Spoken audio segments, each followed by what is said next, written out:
Welcome back to Open Run. We're here in Las Vegas for the NBA Cup. And before we get into the video, I want to shout out our partner DraftKings for sponsoring this episode. DraftKings has a new fantasy game, Pick 6, and it's the perfect companion while you're watching the NBA Cup. It's legal in most states, and you can use my promo code, OpenRun, when you sign up. Now, let's get into the episode. We're being joined by Hall of Famers Dwyane Wade and Tony Parker. From the NBA champion Thunder, Shai Gilgeous-Alexander, and Jalen Williams. Spurs All-Star guard De'Aaron Fox comes through, and the Magic Man Desmond Bane, and the secret ingredient in the Knicks' new starting lineup, Josh Hart. That's a lot to get to, so let's go check it all out.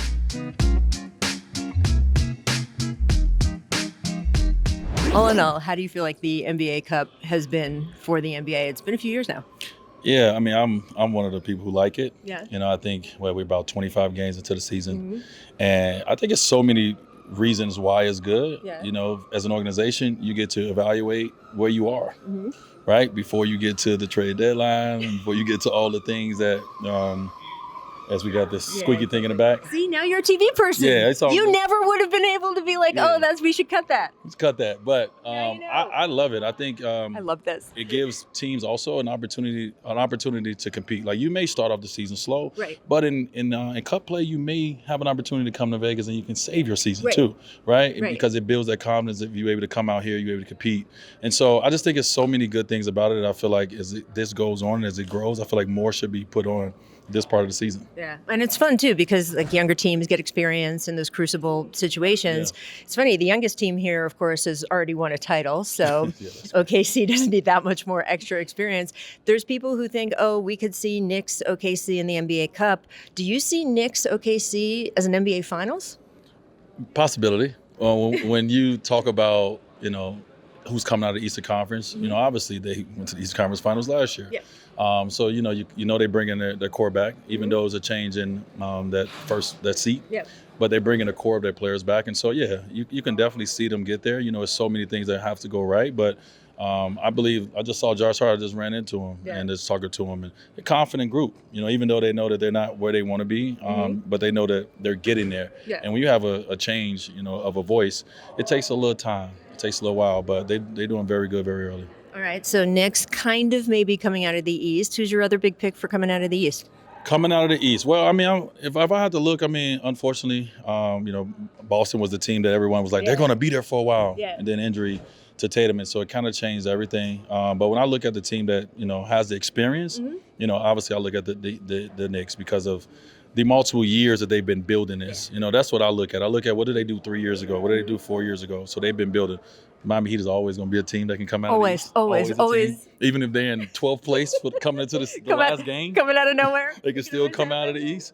But I think what I love about the East is it's unpredictable right now. And it's early in the season, you want it to be that way. Like the success that Toronto was having early in the year. It's kind of a little unpredictable that they're having it. So the East got to take a little time to see who rises to the top. But, the teams that's at the top, they're obviously really good. Isn't it strange for you? You grew up in Chicago. You love the Michael Jordan Bulls. That was an Eastern Conference team, right? When you played in the league, you played in the East, and the East was very dominant. Y'all won titles, right? We were dominant. Yeah, dominant. 3, I believe there were many titles. 3. Someone was running around an arena, 3, like that. I can't remember who that was.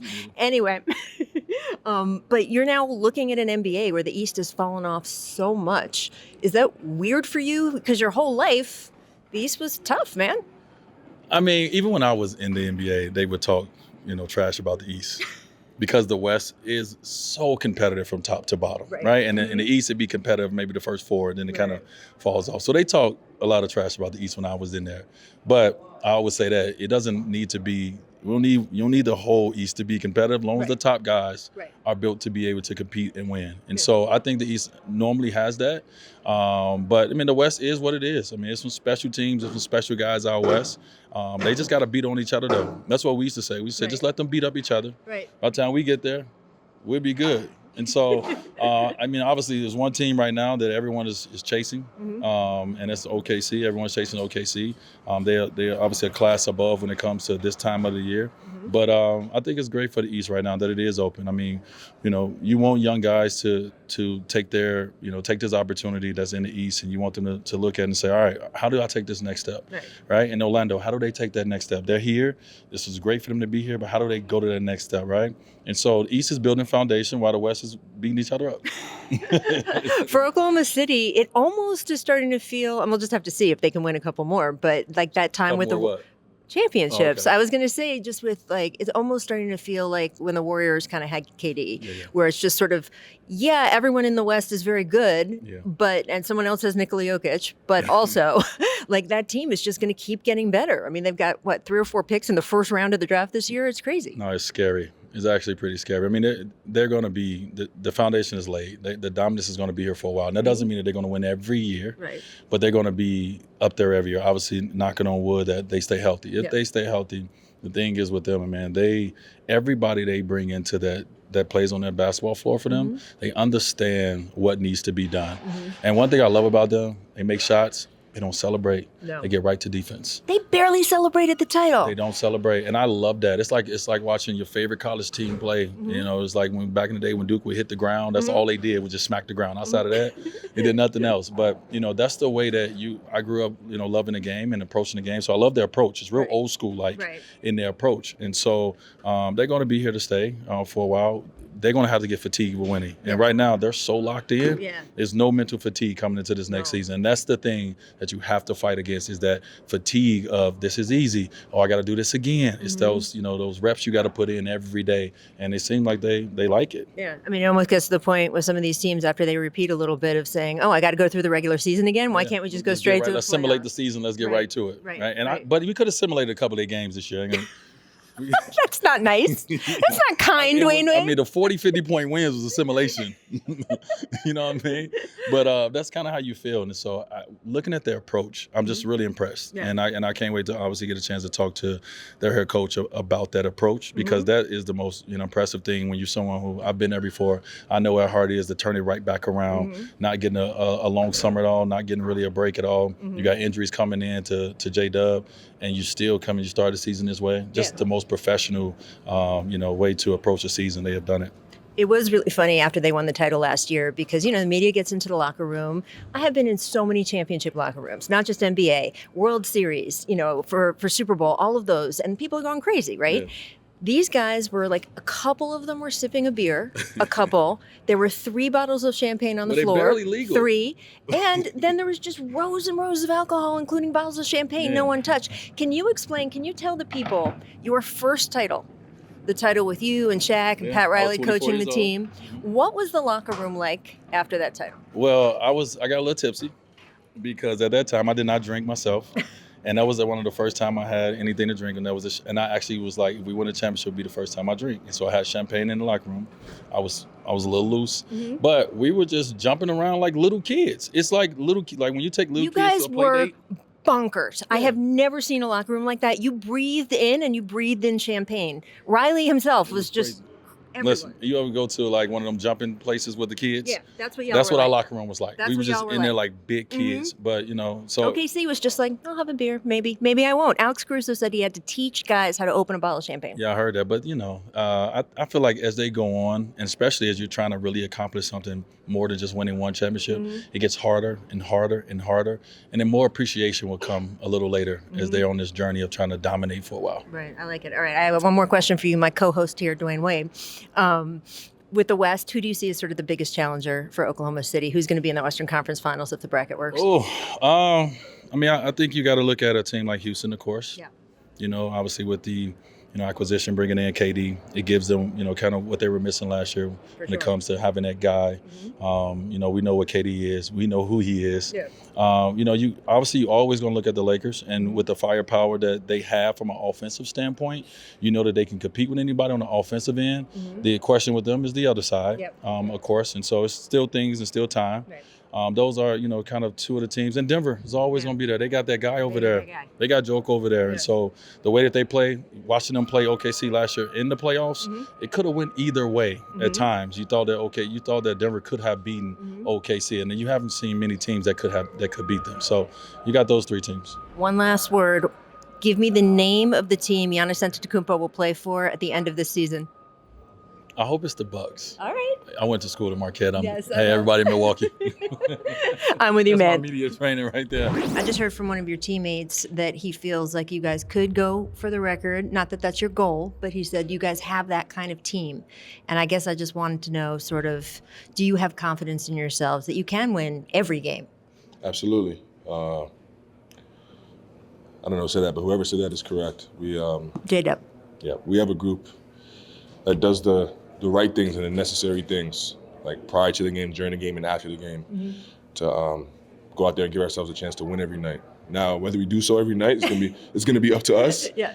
But yeah, we definitely have the makeup for it, for sure.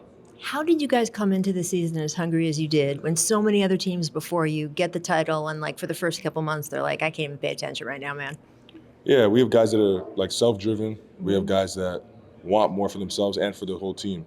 I think we have guys that, like, at the end of the day, just love the game of basketball and play for that. And because of that, the scoreboard or what we just accomplished doesn't matter to us. Yeah. It's about us getting better and honestly just playing because we love it and playing for each other. Is there anything less than another title that you're looking at this season? No, ma'am. Just another title. You can't call me ma'am. Sorry. Nope. Just another title. What are we doing there? All right. Well, last year, I got to tell you, I loved the team. I loved hanging with you guys. I was a little disappointed in the locker room celebration. I'm not going to lie. Do you feel that if you guys win again, we can get 6 bottles of champagne going instead of 5? I mean, it was kind of dead in there.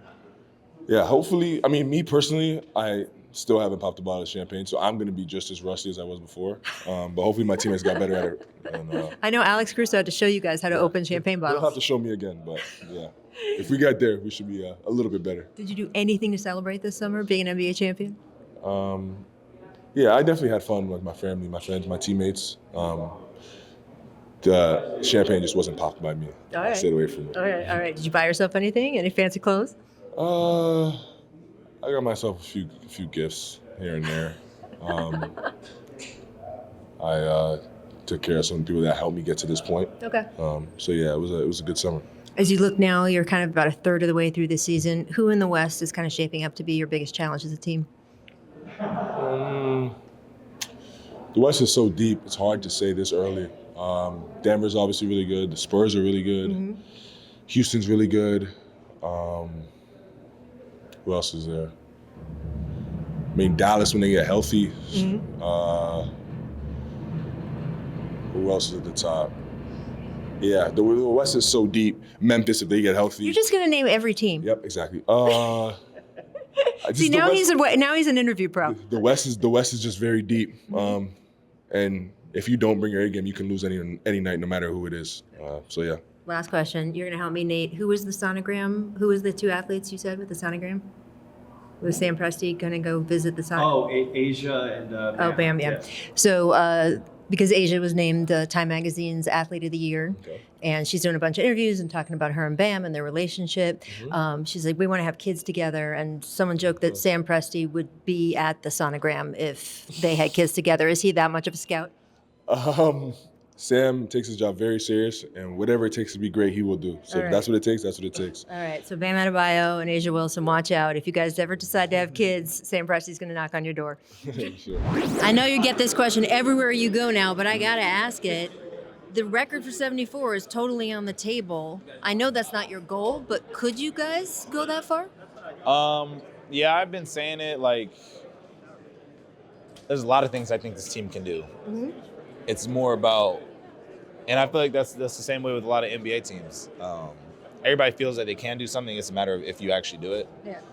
And that starts with just playing these games one at a time. Like you don't win anything in, December, except obviously this maybe. Yeah, but you got to win these games to do it. But do you have a team that could do it? For sure. I never want to limit our team. We have the talent to do it. You guys are seeing it. We wouldn't be having this conversation if everybody else didn't think so too. So that's how I look at it. But I also don't like looking that far ahead because there's a lot of games left. All right, we're all happy to see you back. You've been integrating back to the team so well. I need to ask, because I'm petty, how sour are you that the NBA has the 65-game rule and that you miss out on almost $50 million because you can't make All-NBA now and it affects your contract? I'll make it back somewhere else, so I'm not too worried about it. But, okay. I mean, I think, honestly, the way I was thinking about it was if I come back and I play hurt, right, then I risk... You don't want to do that. Yeah, I risk re-messing my hand up and kind of wasting a lot of the work that my team and our training staff I put into the summer. Right. So if it wasn't time for me to play, it wasn't time for me to play. That's more of like a God's plan thing. And I'm just kind of rolling with it. I'll never be salty over the money. We obviously will be able to use that elsewhere, which will be even nicer to keep our team together. It's very generous. Yeah, I mean a lot of money over this summer too. So I'm never gonna be too greedy.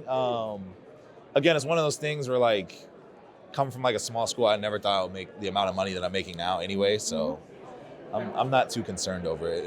It's about, the goal for me is about winning before it is about money. I'll play the sport for free. Well, first of all, don't let Sam Presti hear you say that. Second of all, I was going to say you can win back $500,000 by winning the NBA Cup. So good luck. Yeah, thank you. Yeah, there's a lot of money. There's a lot of money out here. That's what I said. I'll make it back somewhere. For you, it seemed like it was a little bit of adjustment period in Orlando, but now it feels like, I mean, this is your team. You fit so well with those guys. Yeah, I love it. Off the court's been great for me and my family. On the court, like you said, there was a time when I was trying to find myself and how I fit into this team. But, 25 games in, I feel pretty comfortable and excited with what we've done up to this point. So there was a lot of ideas in the summer of like, man, this East is pretty open. This is a team that's kind of ready to make that next step. Do you feel that's actually now true? Like, are you on course to maybe be in an Eastern Conference Finals or even more? I think so. I mean, we haven't seen everybody in the East yet, so it's hard to say that, and it's so early. There's so many, games left to play and so much that can happen. But the scary part or the good part for us, I think, is that we haven't been fully healthy much yet, you know? So I think that there's still a lot more room for us to grow and a lot more room for us to get better.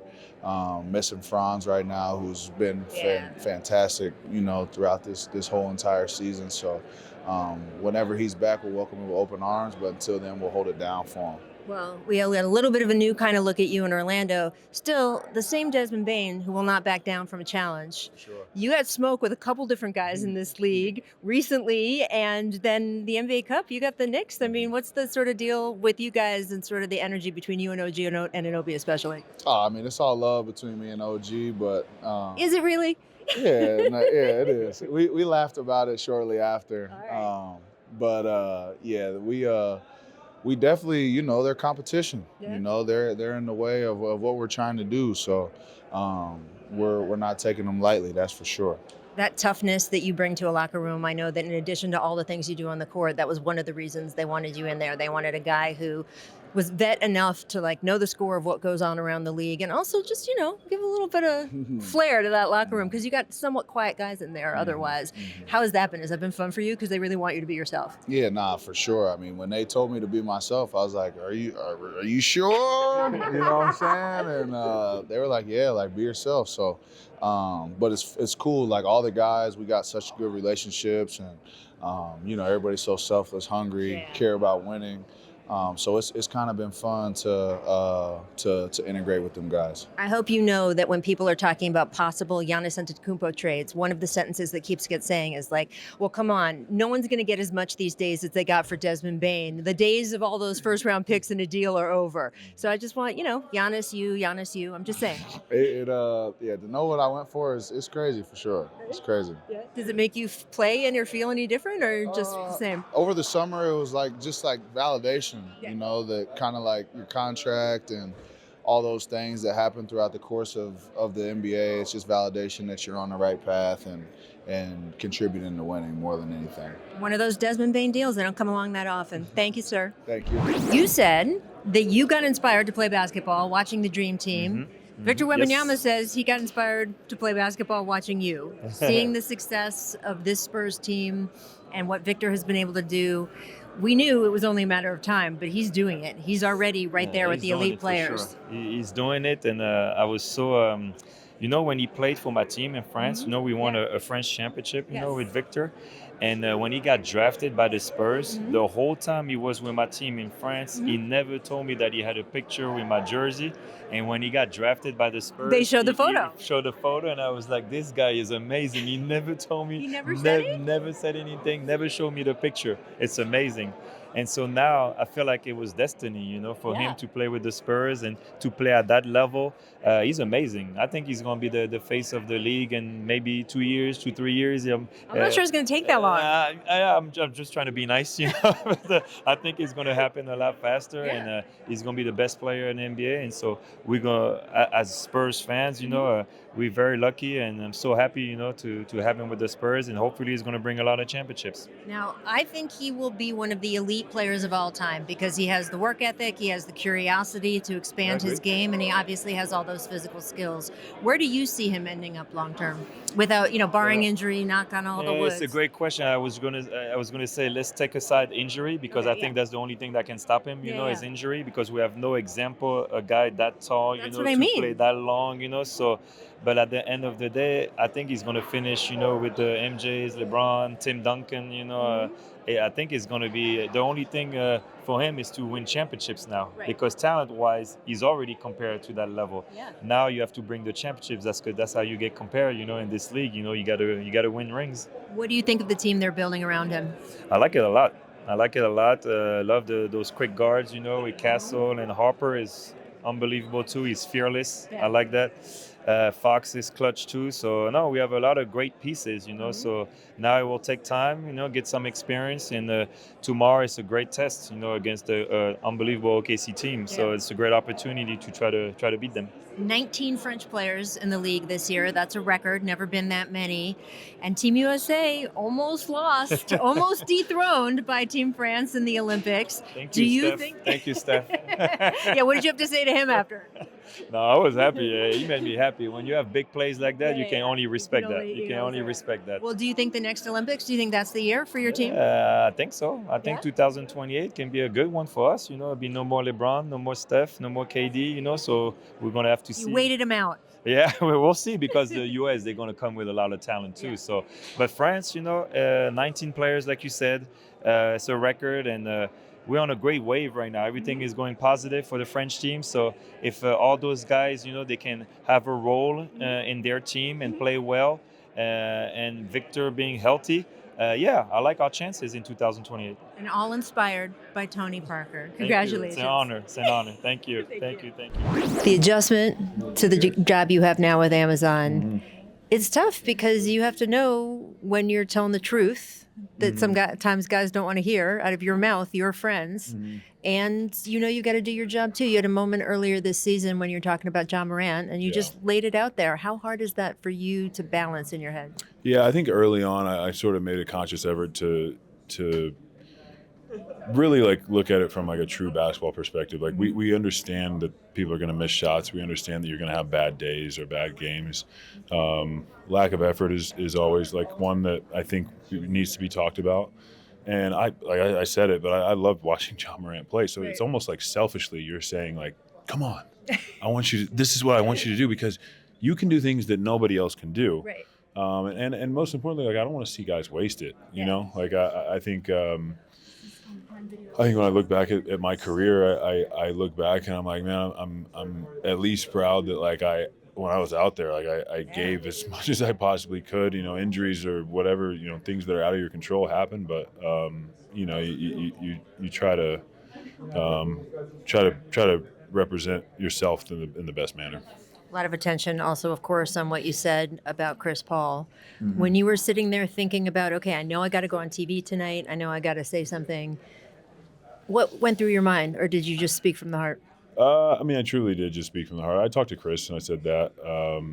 I talked to people in the Clippers organization too, but I think for me, you do have to separate your personal bias. And I think for me, I said it was just kind of disappointed, because Chris and I, and even DeAndre, we look at the Clippers as like an organization that's sort of it's home. Yeah. You know what I mean? We spent a huge chunk of our careers there, and we are proud of. I don't want to speak for them, but I'm very proud of what we did, even though we weren't able to, win a championship. So you never want to see a place that you consider sort of home. And when I walk around LA and people come up to me and they say they're Clipper fans, it means a lot to me. I feel like I feel a closeness or a connection to Clipper fans. So it's disappointing. I felt like a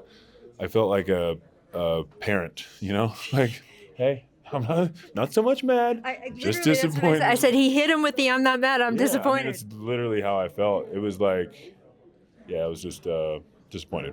Well, the fact that you're able to speak your mind, I think, has gotten a lot of people excited about your Amazon Prime stint. So congratulations. Your team hasn't been your team yet. I think injuries, this guy's gone out, this guy's gone out. You were out for a while, but how do you feel like the chemistry is shaping up for this year? I mean, I think it's going well. I think the past, week or so since we've gotten Steph back, it's continuing to build, and we won some games, so it's always easier. You won some games. We won some games. It's easy to build chemistry, especially when you're winning games. But obviously, we're going to be excited to have Vic back. Yeah, absolutely. There is a feeling of like, oh, this team has to take baby steps. They haven't won a round of the playoffs yet. They haven't all that. It feels like y'all are fast forwarding past that. You guys are being named as, oh, this is a team that could be in the conference finals or who knows what else.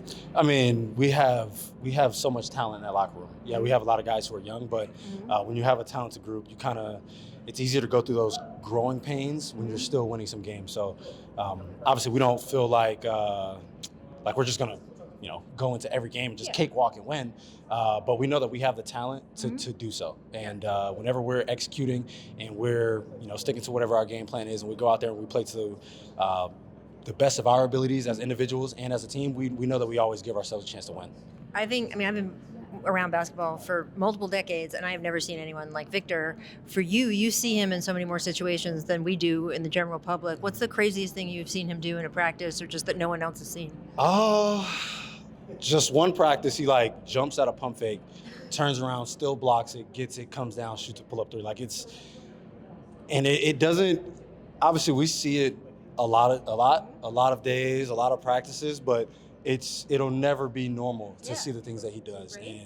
And just the God-given gifts that he was given, he takes advantage of it, but he works so hard. He doesn't just wake up every day and I can do this and I just do it. He wakes up every day and he still works on his craft. He wants to be as perfect as possible. No, he's on monk wellness retreats. He's playing chess in the park. He's doing all I came in facility in the summer and he was like, I'm about to go to China. I'm like, what are you going to China for? Yeah. He's like, we're gonna work with. He's I'm gonna work out with some monks. I'm like, did you think he was serious? Yes, I thought he was serious because it came from him. Yeah, I knew he was serious, but and then you start seeing the pic because he didn't send us pictures, but you start seeing pictures online. Right. It's I thought he was serious, but even when you see it, it's wow, he really did go do that. Right. So you're I can't believe this is actually the kind of stuff. Yeah, it's wild. But he takes even obviously with the blood clots last year, he takes obviously basketball seriously, but he really appreciates life. And I think that more so was the reason that he did it outside of just for a basketball reason. I think he really appreciates life. And I think that's why he wants to go through, the journeys that he did. You so pointedly wanted to go to this team. This was the team that you wanted to be in. Was it because you envisioned kind of what started unfolding here? Yeah. Obviously playing against the team last year and just kind of seeing how things could play out, I felt like I could come here and help this team kind of, I was saying, if I was a guard, I would be I'd like to be there. I'd like to be there. I'd like to be with that guy. Mm-hmm. Yeah, definitely. And that's what it was. I saw what they were building. I felt like I could help push that forward. So, things got done. And leadership-wise, you've such a great voice in the locker room. Everyone is talking of just about how because you're the right age, right? They understand someone your age as opposed to someone really old like myself. I'm not super unk or anything. Right. You're not obviously, I'm still at the point where I have the ability to do these things. Right. So, but you've been there. You've been. Mm-hmm. Yeah, definitely. And that's I think the great thing about our group. Like I said, we have so much talent. We have youth, but guys are willing to listen. Guys are willing to learn, and I think that's what makes us such a special group. All right. Well, thanks, Unk to be Darren Fox. Thank you. Super Unk.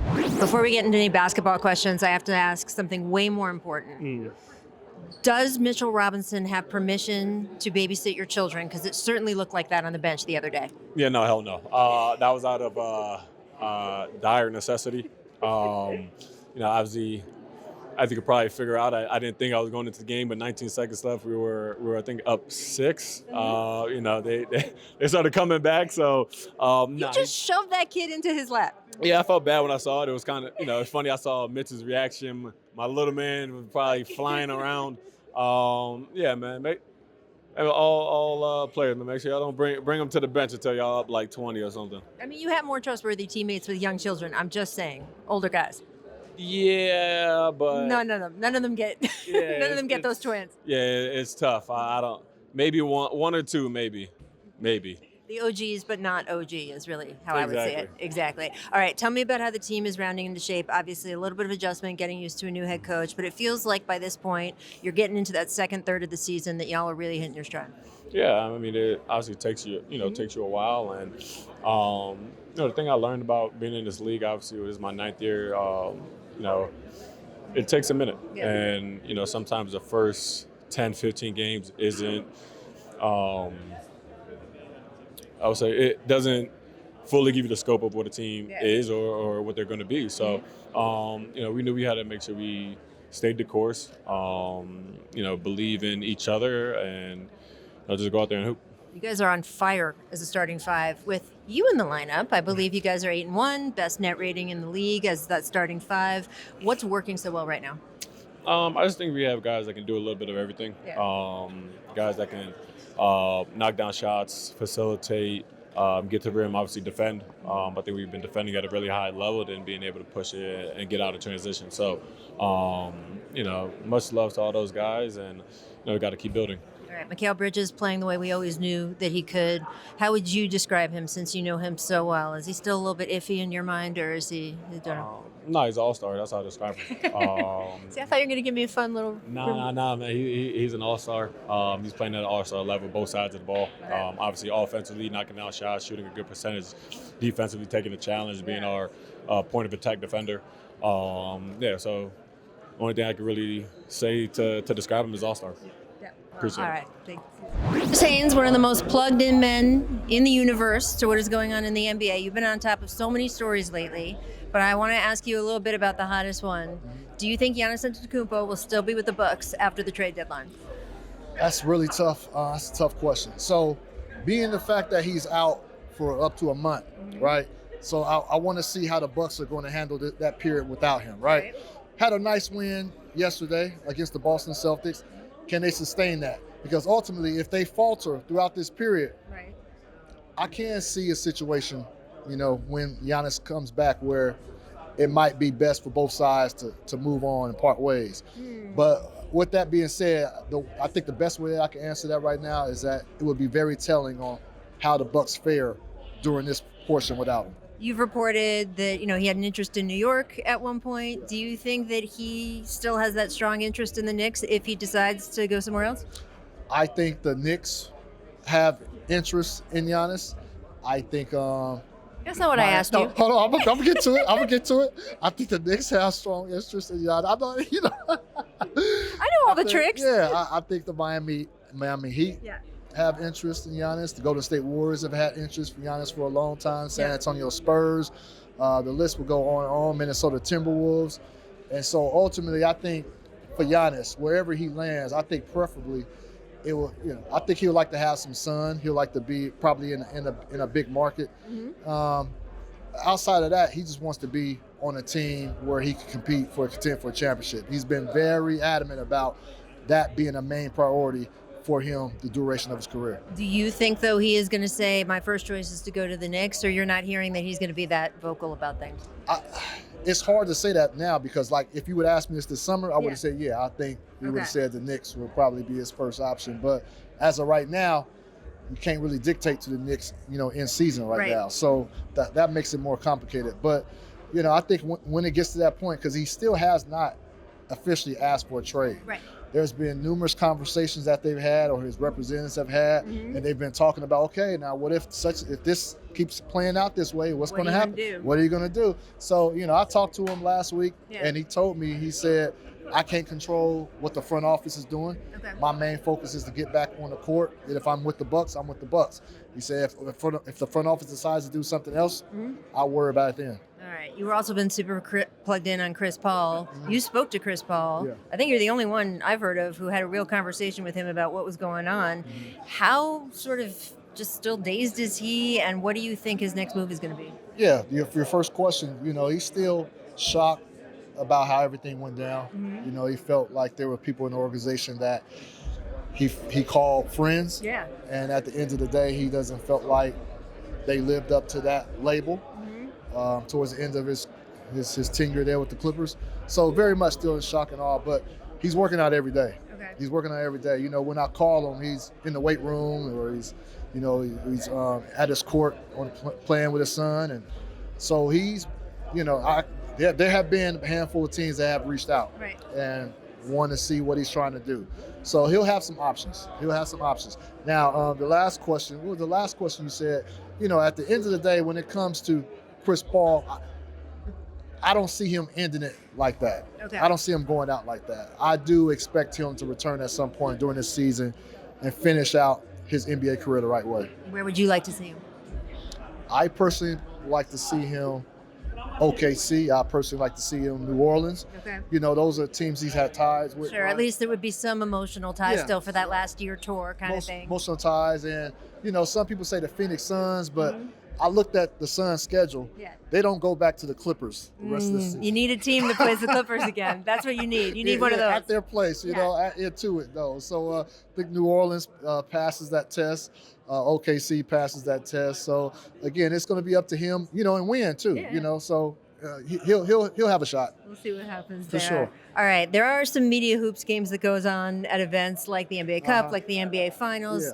You always seem to fare well. I want to know who your NBA media starting five is. We got Tim McMahon over there. I know he plays a lot. What do you got? Who's your starting five? Why did you mention Tim as if I'm going to mention him in my starting I'm just five? saying, I know that he's usually in those games. There's like some pretty serious media games that I do not play in because I am a smart person. But I want to know who your starting five is of media members. They don't have to be here in this moment. Okay.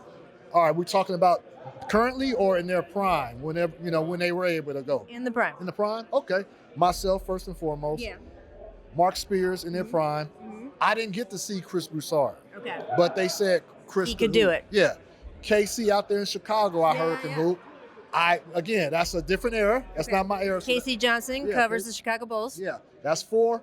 And my fifth, I'm going to exclude a lot of people. People probably going to be pissed at me. But I need a shooter. I'm a penetrator. I like to find guys open. I'm going to go with Dave McMenamin. Oh, okay. Well, that's good. Give a little love to Dave. I like that. All right, your old running mate. Yeah, that's my guy. All right. Okay. All And Rachel, six man, six woman? Equipment manager? Something like that. I'm 5'4". Hey, it don't matter. Hey, it don't. It does matter. I promise you. I have tried to. It does matter. Dave is not posting you up. I guarantee you Well, that. that is true. But some of the other folks you mentioned. Thank you, Chris Haynes. Anytime, Rachel.